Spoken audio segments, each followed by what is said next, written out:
경기도 성남에서 정년을 앞둔 고등학교 교사가 대전에서도 초등학교 교사가 극단적인 선택으로 일상으로 돌아오는 학교에서 학교폭력 피해를 당했다는 학생. 학교폭력 피해자가 계속 증가하는 것으로 나타났습니다. 우리 교육은 어디로 가고 있나요? 또 어디로 가야 할까요? 교육이라는 길고 긴 길 위에서 잊고 있었던 근본적인 질문을 던져봅니다. 우리 교육의 본질은 과연 무엇일까요?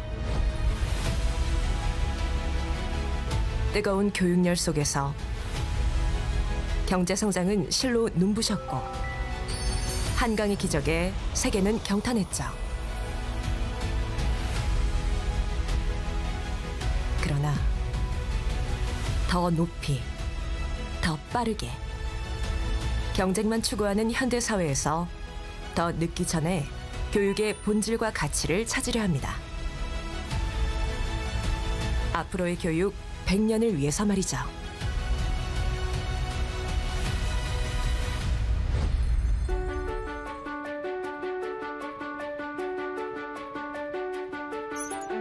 우리의 근대 교육은 문호 개방이 시작된 개화기에 선교사들이 근대 학교를 세우며 시작됐습니다. 1885년 배제학당을 시작으로 이화학당 등 전문 교육기관들에 의해 본격적인 근대 교육이 시작됐고 지식인들을 배출하게 되었죠.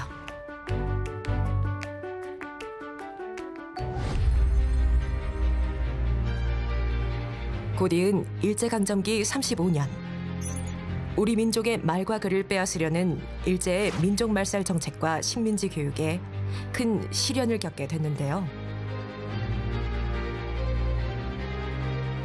그러나 우리 어를 계승하기 위해 우리말, 우리 글 교육을 통해 민족의 정체성을 지켜왔습니다.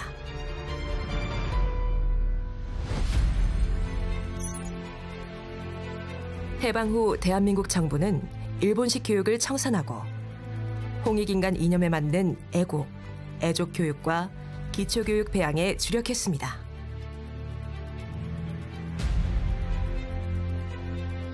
특히 해방 이후에는 더 중요했던 게 뭔가 하면은 이 문맹을 어떻게 퇴치할 거냐.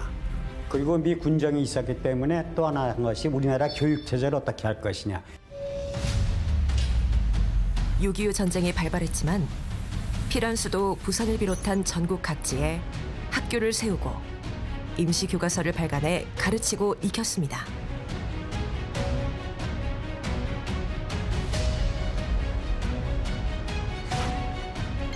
정전협정 직후엔 초등교육 의무화를 실시해 의지만 있다면 누구나 배울 수 있도록 했죠.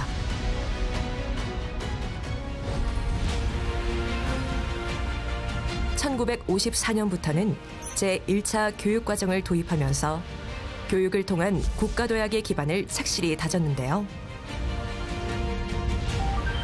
특히 전쟁 직후 급격히 늘어난 출생률과 의무교육 시행으로 교문의 문턱을 낮춘 덕분에 초등학교는 학생들로 넘쳐났습니다. 교실은 콩나물시루와 다름없었죠. 당시에는 중학교도 입시를 통해 들어간 터라 초등학생도 부담이 컸습니다. 결국 입시 과열 문제로 1969년 중학교 무시험 제도가 실시되었습니다.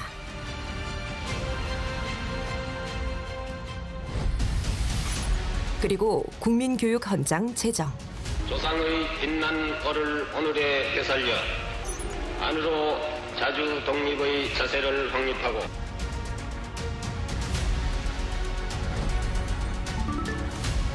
82년부터 시작된 대학 입학 학력고사는 단 한 번의 시험으로 성패가 갈렸기 때문에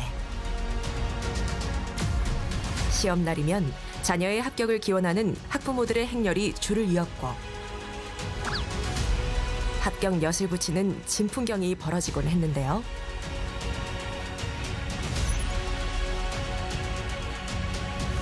이에 입시 위주의 교육에서 벗어나 학교 교육을 정상화하려는 많은 노력을 기울였습니다.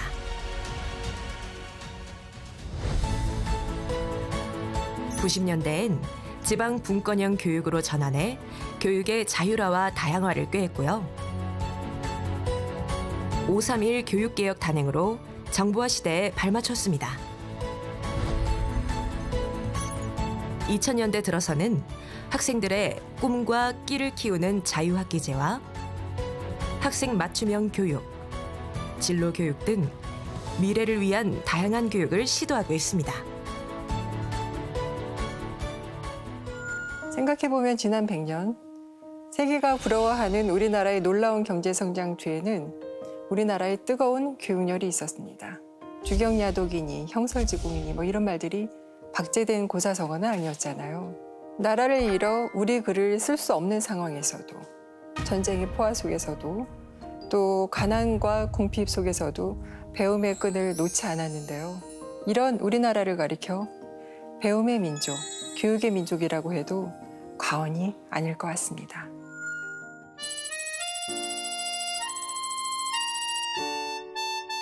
한국의 베이비 부머를 대표하는 1958년생 개띠들의 학창 시절.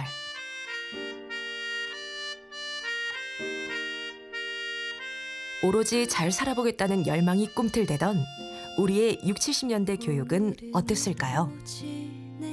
진짜 우리 어머니도 교육열이 워낙 강하셔가지고 그 없는 살림의 빚구덩이 속에서 가르치신 거 보면 참 대단하신 거예요. 그게 보면. 나도 뭐. 네. 먹을 게 없어가지고 부호품 맨날 밀가루 있잖아요. 그 밀자국만 먹어가지고 지금 내가 칼국수 안 먹거든. 우리 어머니 다 그래. 쌀은 이슬 딱 깨자. 그래가 지금부터 이제 고구마도 캐놨잖아. 밥을 이만큼밖에 안 주는 거야. 그 당시 고구마 쪄가지고 김치국, 동치미 이런 김치하고 먹으라고 이거. 그 당시에 먹었는데 그렇게 싫었어 나도 그렇게 먹는 게. 밥을 줘야지.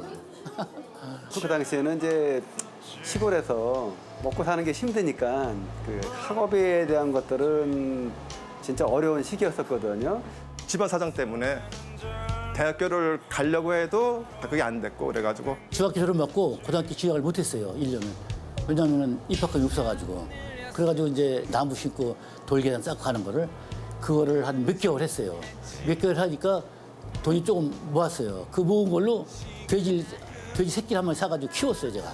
6, 7개월만 키우면은 어미가 되니까 그걸 이제 구정 때 잡아가지고 그 돈을 이제 동료돈을 마련한 거죠. 어떻게든 가르치고 배워야 했던 시대. 자녀의 대학 입학은 가족 모두의 꿈이었습니다.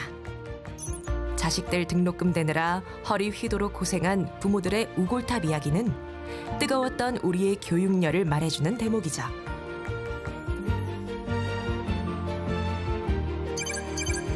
그렇게 공부한 산업 여군들은 세계 유례없는 초고속 경제성장의 주역이 됐습니다. 98년생이 이 사회의 어떤 중심 색탈을 이루고 있다고요. 제일 많아, 제일 많아. 네. 아들이 2명이니까 아들이 2명. 애들이 공부를 안 하는 거예요. 뭔가를 보여줘야 되겠다. 그래서 2달 동안 책을 하나 냈어요. 58년 개띠 인생의 애환이야. 아빠가 너희들 공부하라는 뜻에서 책을 하나 줬다. 그걸 한번 읽어봐라. 아침에 딱 일어나는데 두 놈이 무릎을 딱 꿇고 있더라고. 공부하겠습니다.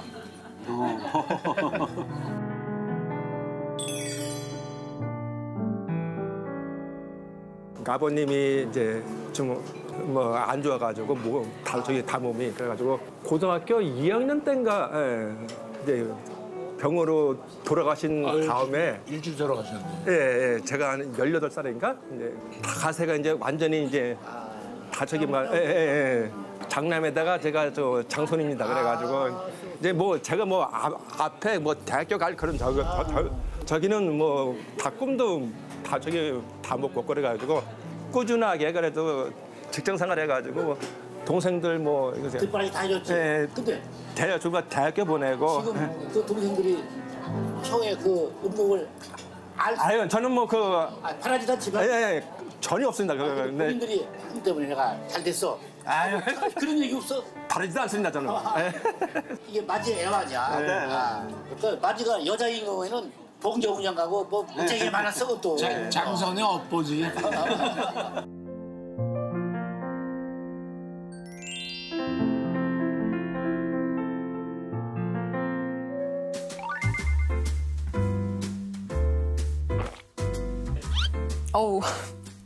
요즘 아이들이 즐겨 마신다는 아샤추.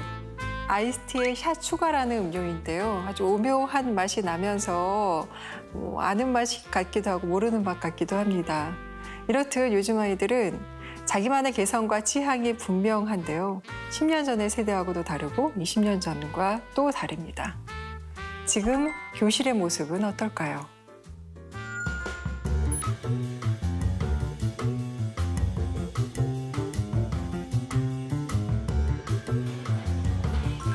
요즘 중학생들은 어디로 튈지 모를 정도로 개성 넘치고 하고 싶은 것들도 참 많습니다.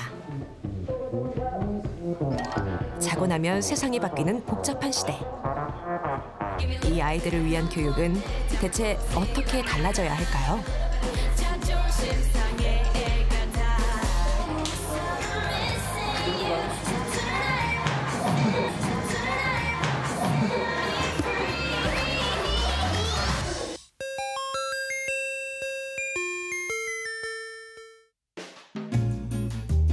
요즘 중학생들은 수십 년 전과 전혀 다른 세상에 살고 있다는데요.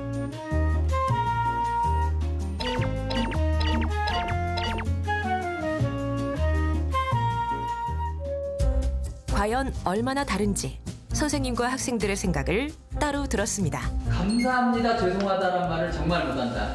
맞다. 감사합니다, 죄송합니다라는 말을 정말 못한다. 아, 맞아요. 맞다. 한 명. 감사합니다, 죄송합니다는 말하면 말할수록 관계를 형성하는 데 엄청 좋은 말이라고 생각하는데 표현 자체를 좀 잘 못하는 것 같아요. 잘해? 진짜 평소에? 네. 감사합니다라는 말 잘해? 네. 마라탕 스터디 카페 가면서 돈을 정말 많이 쓴다. 손 번쩍. 하나, 둘, 셋, 넷, 다섯. 하나, 둘, 셋. 마라탕 몇 번이나 먹어 일주일에? 한두 번 먹지? 한 달에 한 번? 한 달에 한 번? 일주일에 한 번이요. 일주일에 한 번? 씀씀이가 확실히 저 때에 비하면 커진 건 맞는 것 같아요. 스스로의 지각에 대해서 관대하다. 하나, 둘, 셋. 하나, 둘, 셋. 지각해도 괜찮아? 네, 안 됩니다. 그러면? 시간은 철저하게 지켜야 해요. 진짜 조금 아픈 것도 참지 못하고 조퇴와 결석을 한다. 양심적으로 들어가요. 양심적으로. 양심적으로 해라. 아닙니다. 하나, 둘, 셋. 실제로 그렇더라고요. 저는 제가 학교 다닐 때만 해도 사실 지각하면 큰일 나는 줄 알았고 개근을 무조건 해야 된다고 생각했는데 요즘 아이들은 개근에 대한 큰 생각도 없고 학교를 빠지는 거에 대해서 많이 관대한 편인 것 같더라고요. 아이들은 어른들과는 다른 기준으로 세상을 바라보고 행동합니다. 하지만 지금의 학교는 아이들을 성적으로 줄 세우는 전쟁터이자 대입의 시작점에 불과하다는 오명을 쓰고 있죠. 따뜻한 공감과 이해보다는 경쟁을 부추기는 현실이 안타깝습니다. 그러다 보니 많은 학생들이 특히 대인관계가 어렵다고 호소합니다.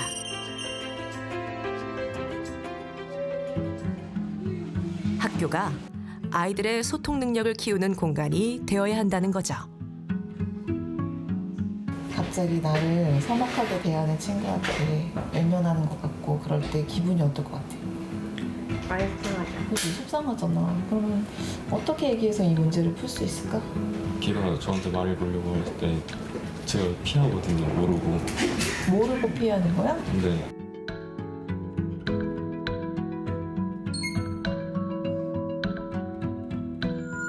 거의 관계 문제 때문에 많이 오고요. 그래서 친구 관계, 가족과의 관계, 혹은 선생님과의 관계 문제로 많이 오는데요.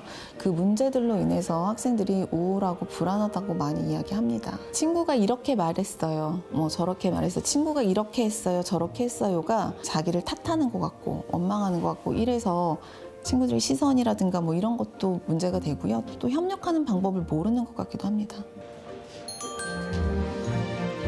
학교는 가족 아닌 타인과 소통하고 관계 맺는 첫 사회인 만큼 아이들이 더불어 사는 세상을 배울 수 있도록 교육의 본질과 가치를 돌아봐야 할 것 같습니다. 학생들이 같이 할 수 있는 공동체 문화를 배울 수 있는 유일한 창구가 바로 학교이지 않을까. 그리고 학교 교육에서는 수업 활동뿐 아니라 비교과 활동에서도 아이들이 친구들과 함께 같이 할 수 있는 그런 모든 학습의 문화가 절실히 필요하다고 느껴집니다. 나랑 비슷한 사람, 나랑 똑같은 사람하고 잘 지내는 것은 굉장히 당연하고 쉬운 일이지만 나와 다른 사람과, 나와 다른 생각을 가진 사람과 잘 지내고 그 장점을 인정하고 그 안에서 차이를 배울 수 있는 것이 학교 교육의 목적이지 않을까, 본질이지 않을까 생각합니다. 시험과 성적이라는 굴레에 갇혀 경쟁에 내몰린 아이들을 위해 대체 우리 교육은 어떻게 변해야 할까요?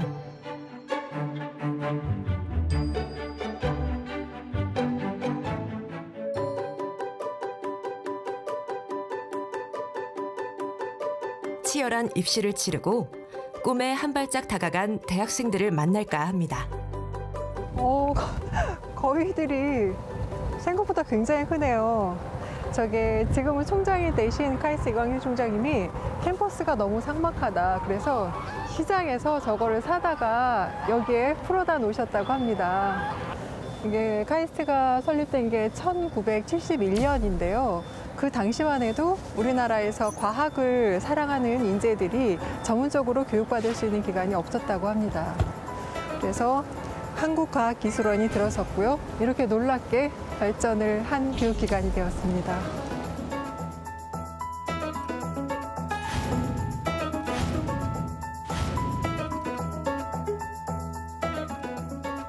안녕하세요. 안녕하세요. 반갑습니다. 예. 오늘 여러분들이 받아온 교육은 어떤 교육이고 앞으로 미래에도 또 이런 게 개선됐으면 좋겠다 이런 부분도 있을 것 같아요. 이런 얘기를 편하게 나눠주면 될 것 같은데요. 여러분들한테 일단 궁금한 거는 입시 공부를 어떻게 했는지예요. 이렇게까지 공부해봤어요 라고 할 수 있는 친구가 있다면? 저는 모든 문제를 이제 하루에 보통 수학 150문제, 과학 50문제 이상을 풀었었는데 그 모든 문제를 전부 시간을 재서 그 시간이 저에게 만족스러운 시간인지 좀 집착하면서 좀 이렇게 문제를 풀었던 것 같아요. 매일매일 입시 시험을 보듯이. 네, 저희는 기숙학교여서 금요일 밤에 이제 모두가 다 나가고 일요일 밤에 다시 들어오거든요. 친구들이 다 금요일 오후에 이제 학교가 끝나고 돌아가면 집에서 저녁 먹고 금요일 밤부터 다시 학원으로 다 모여요. 저희 전교생이 거의 다 모여요. 전교생이? 금요일 밤부터 토요일, 일요일 저녁까지 다들 다 같이 보다가 일요일 저녁 때 이제 다시 기숙사로 가는 거죠. 그러면 언제 노나요?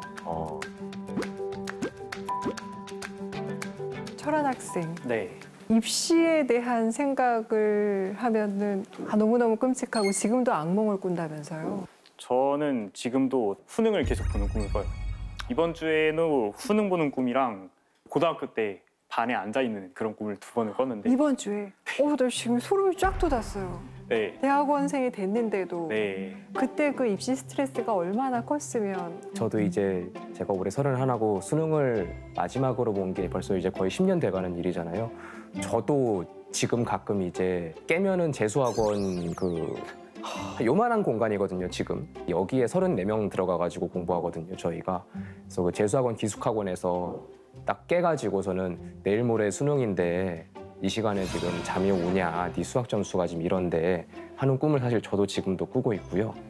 그러면 그 꿈을 꾸고 딱 일어나면 어떤 마음이 들어요? 출근해야지. 다행이다. 다행이다. 진짜 날씨가 추워지면 저랑 친구들은 이제 수능 냄새라고 하거든요. 한 9월, 10월쯤은 돼서 이제 아침에 일어나는데 날씨 쌀쌀하잖아요. 수능도 볼 때 됐다. 약간 이런 느낌이 있는 것 같습니다.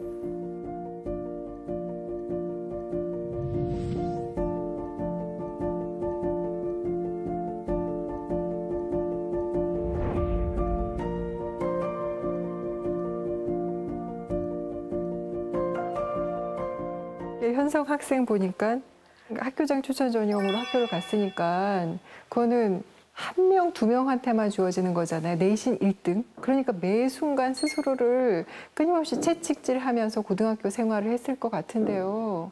그 서울대 카이스트 둘 다 학교장 추천이 두 명씩밖에 없어요. 그래서 1등이 그때 의대를 간다는 걸 알고 있어가지고 제가 3등이어도 갈 수 있겠다라고 하면서 그렇게 생각했었는데 그때 2등이 했던 말이 1등이 학추를 받으면은 자기도 학추를 받아가지고 저를 못 쓰게 하겠다.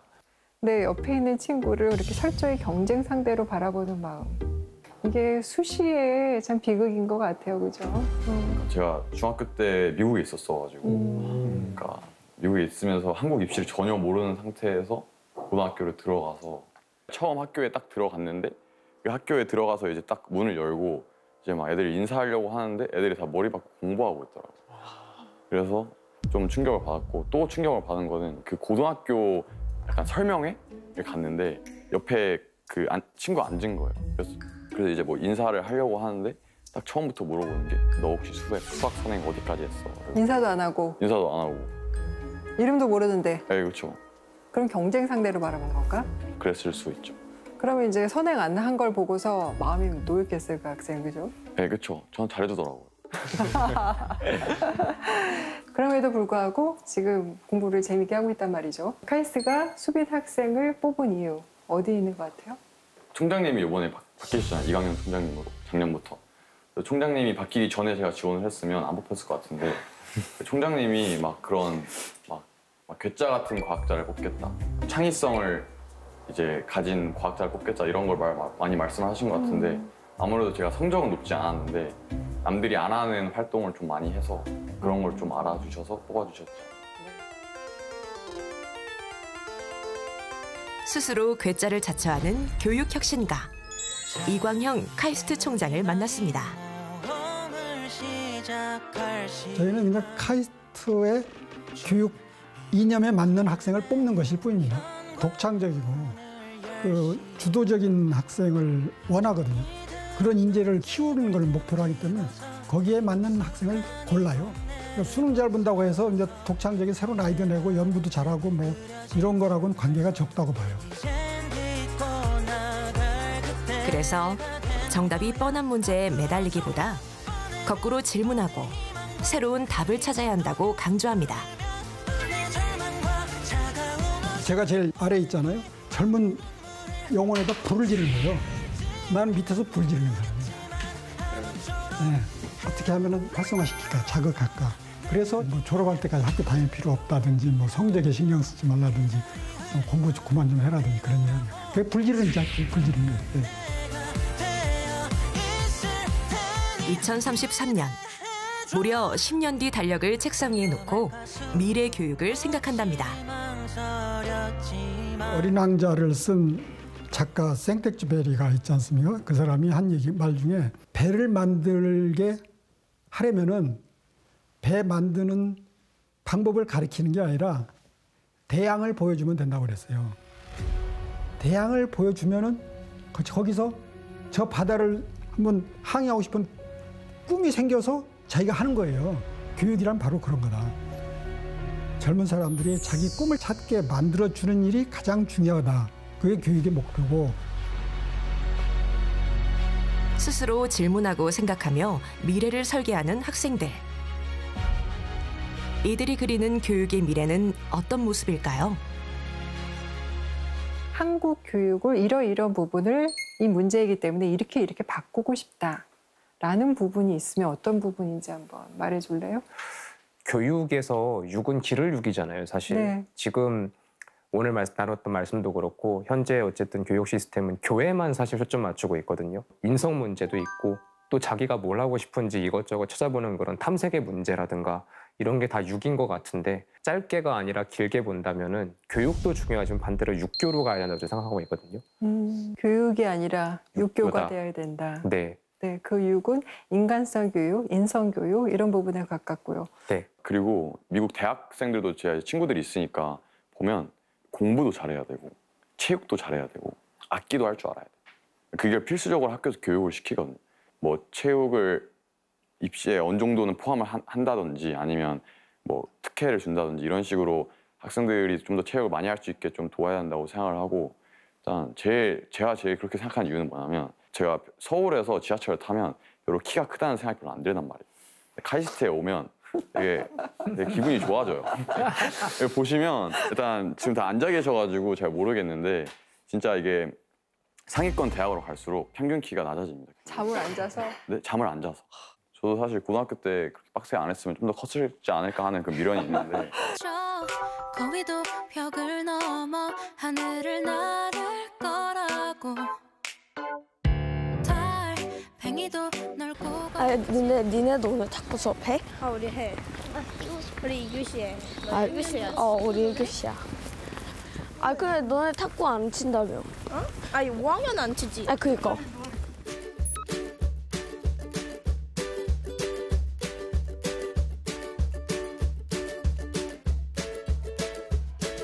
금요일을 애타게 기다린 이유. 일주일에 한 번 있는 특별한 수업 때문입니다. 오늘 소개해 주실 선생님이 한 분 계시는데 친구들은 잘 모를 거예요. 우리나라 최초로 1973년도 사라예보 금메달을 획득하신 우리 탁구계의 영웅 우리 이에리사 선생님 소개할게요. 네. 이에리사 하면 탁구계의 전설이죠. 위원장님 생각에는 탁구라는 종목이 참 아이들의 두뇌 활동이라든지 너무 과격하지도 않으면서 아기자기하게 재미있게 할 수 있는 운동인데 그 초등학교 아이들한테 좀 이걸 장려해보면 어떠냐. 저야 뭐 얼씨구 너무 좋았죠, 사실. 재능 기부로 이루어지는 찾아가는 탁구 교실처럼 학생들의 전인적 성장을 위해서는 우리 모두의 관심이 필요한지도 모릅니다.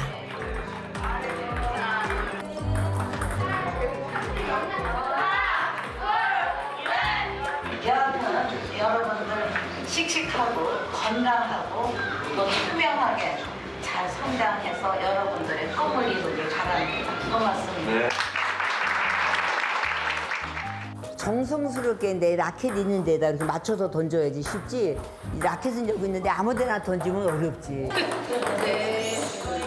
탁구로 아이들에게 전하고 싶은 게 많답니다. 체육활동을 스포츠 활동 그리고 탁구를 하면서 뭐가 제일 중요하냐면 땀 흘리면서 배려하는 정신을 배운다. 이 세상은 혼자 못한다. 내 친구, 주변하고 함께 가야 되는데 운동도 나 혼자 못한다. 함께 하다 보면 배려하는 정신을 배우고 신체와 정신이 건강해진다. 그럼 집중력도 좋아지고 건강하니까 공부도 오래 할 수 있고. 탁구 덕에 집중력과 지구력이 높아진 건 물론 아이들의 학교 생활에 새로운 활력과 얘기거리가 됐다네요. 탁구 얘기도 좀 많이 하고 애들하고 소통이 더 많이 생긴 것 같아요. 국어 수업이나 수학 수업보다 뭔가 활동하는 게 많으니까 더 좋은 것 같아요.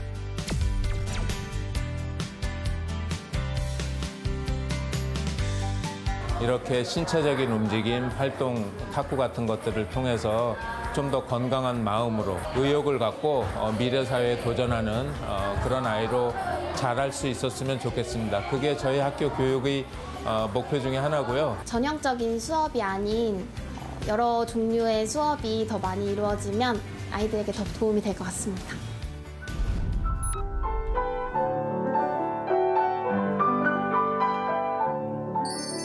문화예술의 요람, 한국예술종합학교. 세계 무대를 휩쓴 쟁쟁한 아티스트들이 이곳의 졸업생입니다.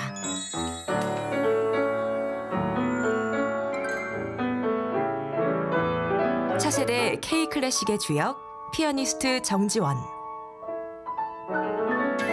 그리고 그의 스승, 김대진 한예종 총장의 협연입니다.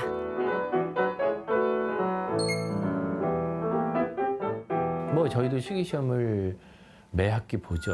한 학생이 40분을 연주를 해야 되는 아주 어려운 시험을 보는데 선생님들이 그 연주를 들으면서 점수만 적는 것이 아니라 코멘트를 적습니다. 지난 학기에 받았던 성적, 지난 학기에 받았던 코멘트와 이번 학기에 내가 받았던 코멘트와 성적은 어떻게 다르냐. 그것을 돌이켜 봤을 때 앞으로 이런 방향으로 내가 나아가야 되겠구나. 성적 때문에 이렇게 과열되지 않고 비교하려고 하지 않고 자기만을 바라보고 공부를 하는 그런 어떤 눈에 안 보이는 그런 분위기, 눈에 안 보이는 커리큘럼이 사실은 한예종에서 가장 중요한 커리큘럼이라고 할 수 있습니다. 연습할 때는 했는데 연주할 때는 예술 교육은 특히 길게 봐야 합니다. 그럼 내가 못 쳐. 네.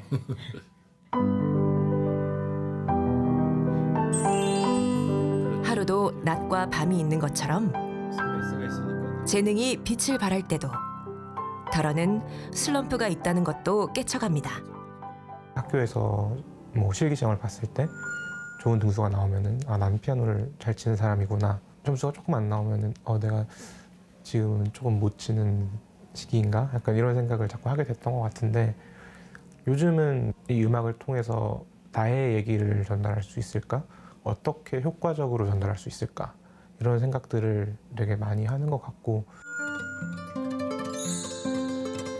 30년 전에 문을 연 한국예술종합학교는 수많은 글로벌 아티스트들을 배출하고 있습니다. 단순히 기술과 기교 전수에 그치는 것이 아니라 근본적으로 예술이라는 세계를 이해하도록 가르치고 배웠기 때문입니다. 오로지 사람만이 할 수 있는 호기심과 창의적 발상은 물론 따뜻한 인간됨이 우선하는 전인교육이 AI 시대의 교육과제가 아닐까 싶은데요.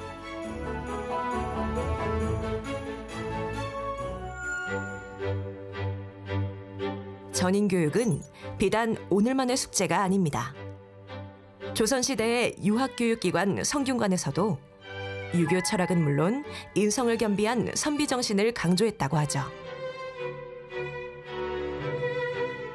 그러고 보면 가히 우리 교육이야말로 법고 창신을 따를 만합니다.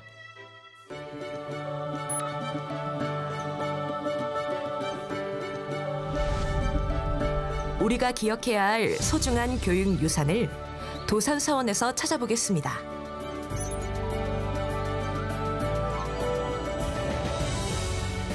서원은 학업이 주목적이던 향교와는 달리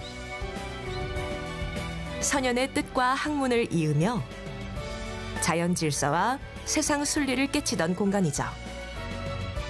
도산서원은 우리나라에서 서당과 서원이 공존하는 유일한 공간이라고 할 수 있습니다.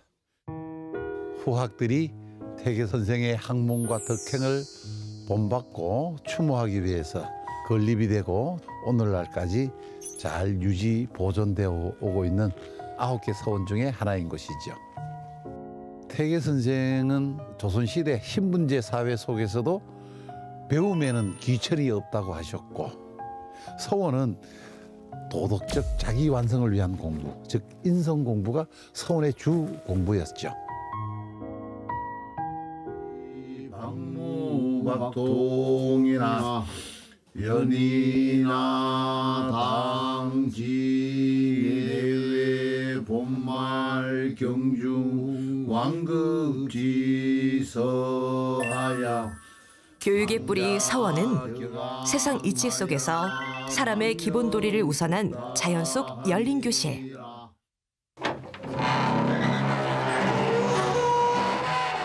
최근엔 예의범절과 인성을 배우기 위해 많은 어린이와 어른들도 이곳을 찾고 있답니다.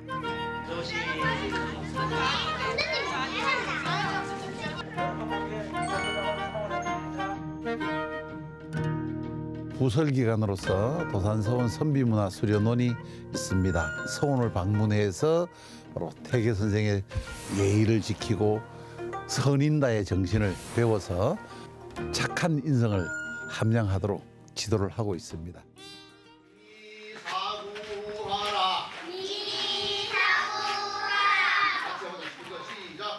그러면 경제관은 어떻게 해야 될까? 선생님을 누구처럼 사자소학이라니 낯설 법도 한데 재미나 봅니다. 아버지, 어머니 덕분에 내가 태어나서 낳고 또 아버지, 어머니가 나를 길러주시기 때문이지, 그죠? 네. 천지지간에 무슨 뜻이야? 유인 최기로다. 어린 사람이 가장 귀하노라. 아이고 이거 내가 선생님이 설명해 주려고 근데 여러분들 다 아네. 사사여친하며 선생님 성의를 부모를 가르치며 아 이거 아는 거. 형제 화목하면 부모이시니라. 사사여친하며 필공필정하라.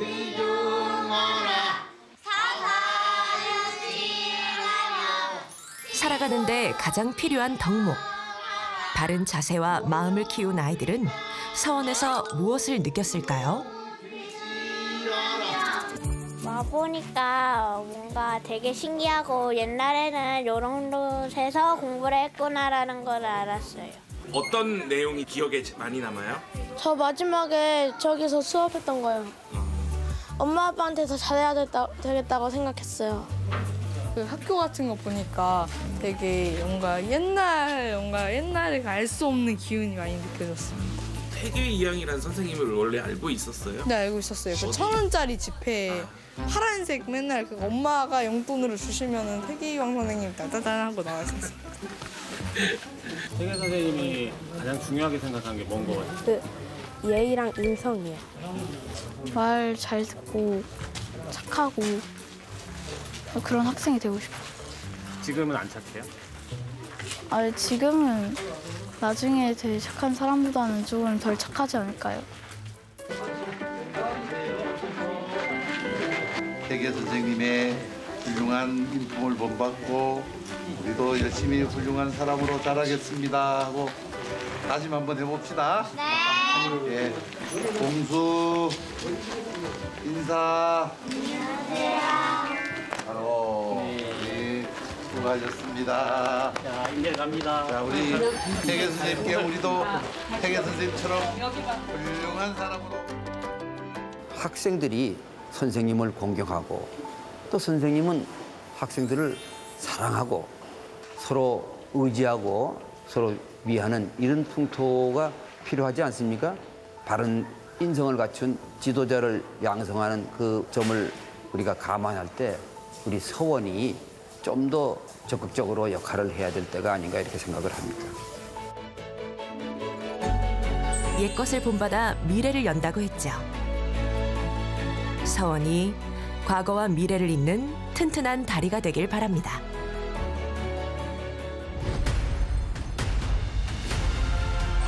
한국 교육이 숨가쁘게 걸어온 길 끝에서 새로운 교육 100년을 약속하는 국가교육위원회를 찾았습니다. 국가교육위원회는 대한민국 교육의 중장기 비전을 제시하고 우리 교육이 나아갈 방향을 모색하는 대통령직 속의 위원회입니다.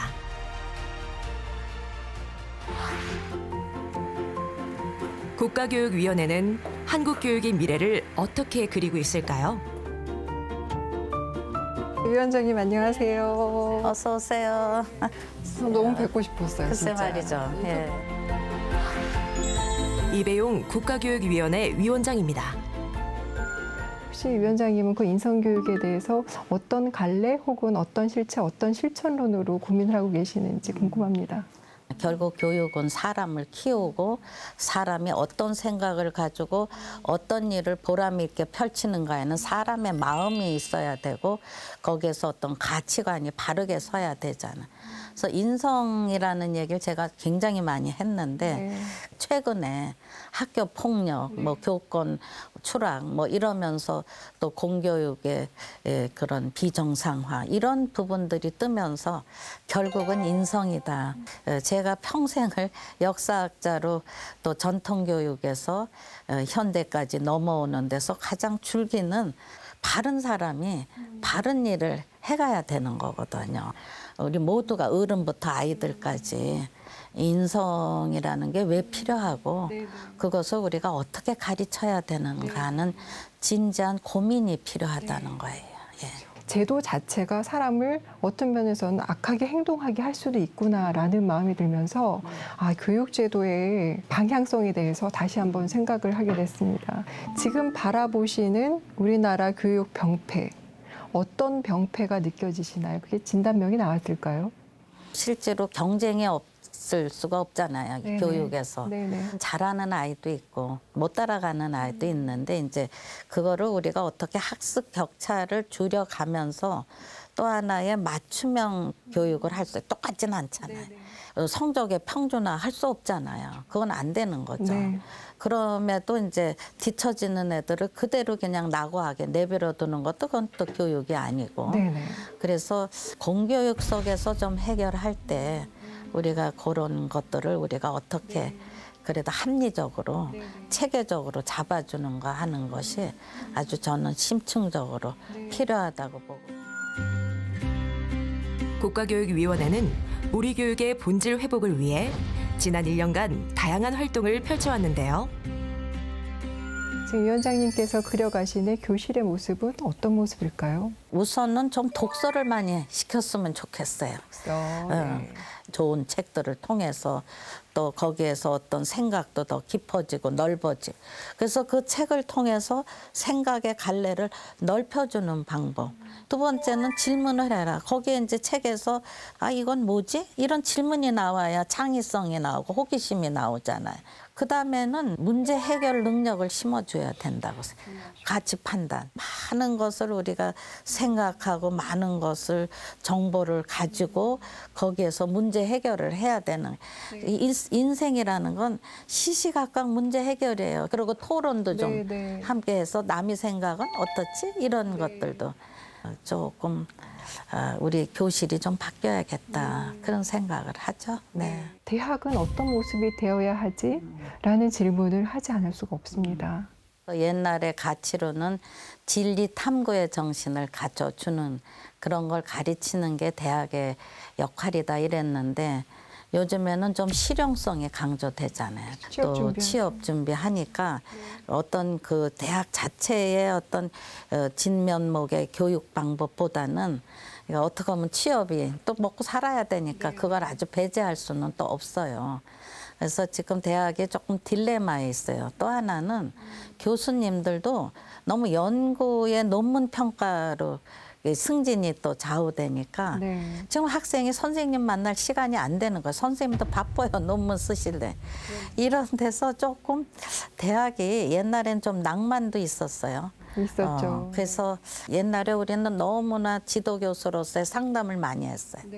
그러니까 이제 학생들이 정말 가족 같기도 하고 좀 고민을 다 하면서 이래서 다 알아요. 우리는 지금은 뭐 경쟁이 밥도 많이 사주시고 그럼요. 밥뿐 아니라 또 뭐 심포지움도 같이 준비도 해주고 뭐 이렇게 해서 했는데 근데 요즘엔 그런 어떤 따뜻한 정리가 너무 지금 삭막해져. 학생은 학생대로 바빠. 또 선생님 선생님대로 바빠.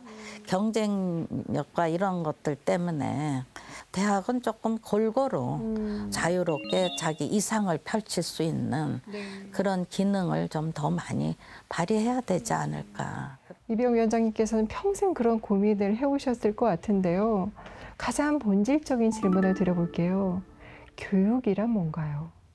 교육은 우선은 이제 토양이에요. 우리가 거기다 어떤 나무를 어떻게 잘 자라게 물을 주느냐. 이게 교육이에요. 그러니까 잘 자라는 나무도 있고 좀 덜 못 미쳐 자라는 나무도 골고루 물을 줘가면서 그것이 수려한 나무로 자라게 하는 거에 정성을 기울여야 된다. 교육이라는 건. 저는 여기에서 공동체, 따뜻한 문화, 교육 공동체를 만들어 줘야 돼요. 우리가. 역지사지라는 거 우리 선조들은 역지사지를 제일 중요하게 생각하셨어요. 상대방을 좀 입장을 헤아려서 즐거울 때는 같이 즐거워해주고 슬플 때는 같이 슬퍼해줄 수 있는 마음. 이 마음가짐을 불어넣어줘야 돼요. 따뜻한 인재를 키우는 교육. 그 본질이 바로 선다면 대한민국 교육의 청사진은 보다 뚜렷해질 겁니다. 지난 1년 짧다면 짧고 길다면 긴 시간인데 아 이런 활동은 참 의미 있었다라고 할 지점이 있다면 어떤 점일까요? 제일 1년 동안에 한 거는 뭔가 미래를 방향을 정하려면 현실 진단이 있어야 되잖아요. 지나온 거와 함께 현장을 많이 다녔고요. 토론회도 계속 열었습니다. 학생, 학부모, 교사, 뭐 전문가, 뭐 다 이렇게 함께 그런 분들의 전문성, 또 현장의 경험성, 입장 이걸 다 수렴하는 일을 지금까지 구성하고 또 그것을 논의해가는 것을 아주 긴밀하게 지금 하고 있어요. 그래서 지금 이제 국가교육위원회가 이제 2주년을 향해 가고 있어요. 근데 뭐 우리가 또 주어진 임기 속에서 할 수 있는 일은 또 이제 제한이 돼 있겠죠. 그러나 계속 이어가야 될 또 가치도 있다. 그게 바로 인성 아닙니까? 제 소망이 있다면 우리 국가교육위원회에서 이제 미래를 향한 어떤 계획과 비전이 세계가 우리 거를 벤치마킹할 수 있을 정도의 큰 미래, 또 어떤 신뢰받을 수 있는 미래 교육의 그런 진면목을 우리가 만들어 가야하는데 노력해야 되지 않을까 그런 생각해요. 네.